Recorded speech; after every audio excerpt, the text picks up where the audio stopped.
I've had an itch to scratch with metal casting for a little while, but getting together the time and equipment to melt aluminium or brass seems a long way off. Maybe one day.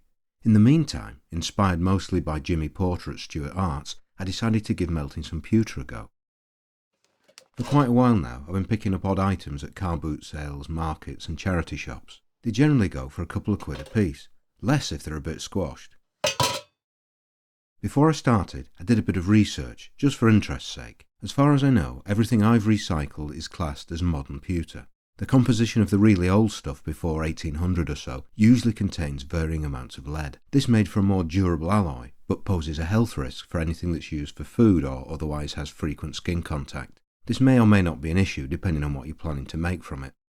Pieces with the Association of British Pewter Craftsmen mark would have been made after 1970, and after 1974, in the UK, anything calling itself pewter ought to be BS 5140 compliant and contain no lead at all. Anything from the 150 years or so in between seems to be a bit of a lucky dip. Some items are a dull bluish grey and are quite stiff, possibly indicating the presence of lead, whilst others are bright silver and very soft, possibly indicating the absence of lead. From about 1850, when they figured out how to electroplate with silver, another lead-free pewter alloy became popular, known as Britannia metal. These pieces are usually stamped EPBM. Anything which is stamped England, English pewter, or made in England is likely to have been made after 1891 and is unlikely to contain lead if it was something designed for culinary use. That said, when pewter was at its most popular, it would have been extensively recycled, so there's always a chance there could be a bit of lead in any of it. I'm only playing at this and I'm far from being an expert, but I thought I'd share what I'd learnt so far. In the workshop, I use a camping stove and an old cast iron saucepan with a pouring spout. My silicon chocolate mould produces bars of about 160 grams each, with a volume of around 22 cc's. Knowing this is handy, so I can gauge roughly how much metal any given piece will yield before it's melted down.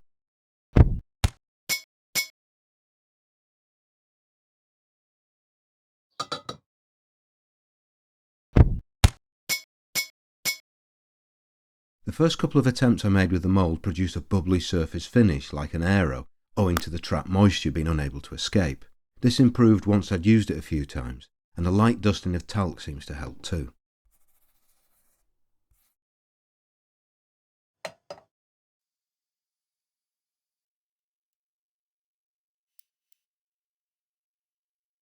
I found the best way of using the metal is to first turn the scrap into small bars, because the first melt gets rid of most of the dross, and so any subsequent melts are relatively clean. The scrap takes up a lot less storage space like this too.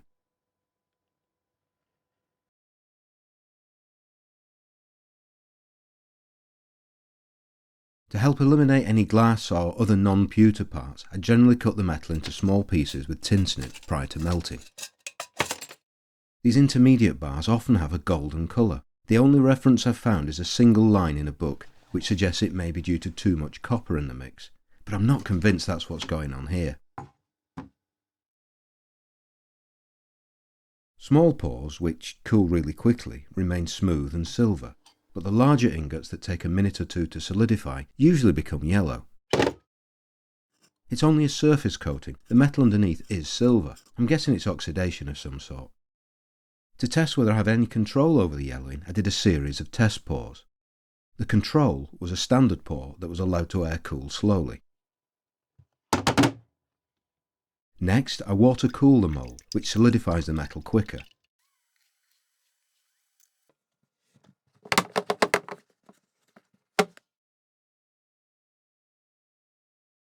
To try and suss out if it was an oxidation issue, I tried another slow cooled pour, but this time in a reduced oxygen atmosphere.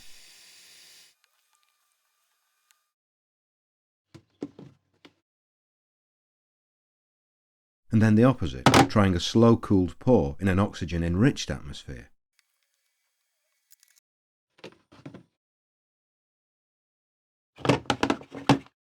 Surprisingly, there's not a lot to tell. The control pour was yellow as expected.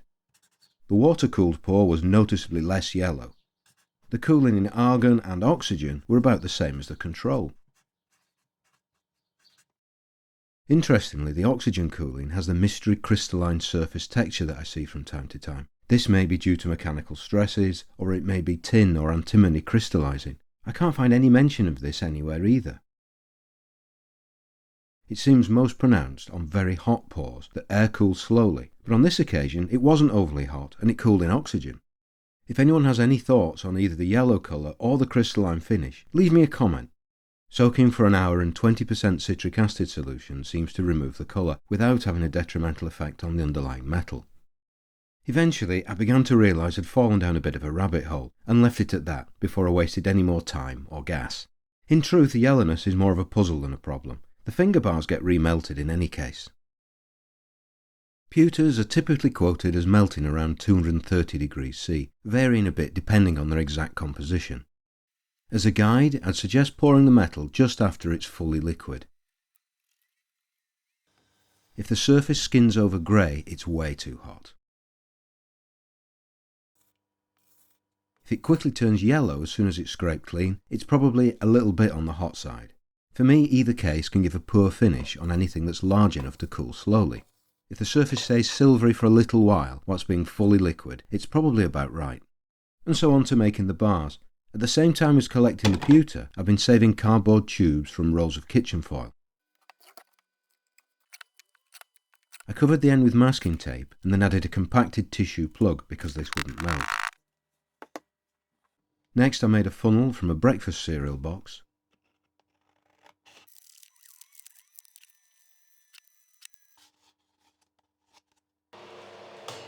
After half an hour in the electric oven at 150 centigrade to help drive out any moisture trapped in the paper, the tube goes into a holder.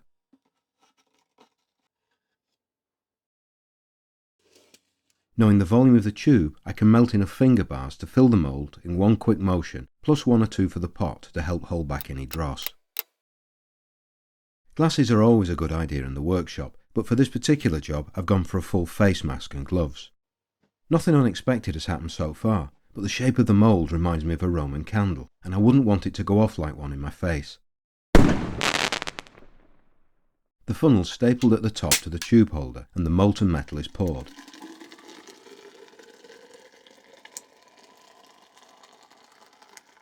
A panful's deceptively heavy, with pewter being only slightly less dense than steel. Once it's had time to cool, the tube goes into a bucket of water for a couple of hours.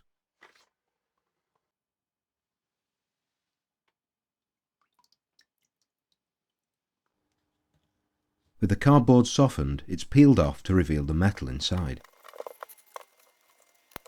This one looks like a pretty good casting. There's an air bubble near the top, but that's easy to deal with, and the offcut can go back in the pan for next time. All that remains is to clean it up on the lathe. This is a very soft material that doesn't grip well, and with this much stick out I took it really gently until I could get a centre in the unsupported end.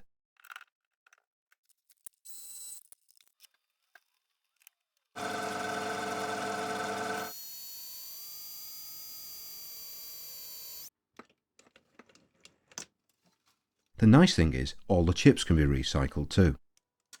And that's it for this one. See you next time.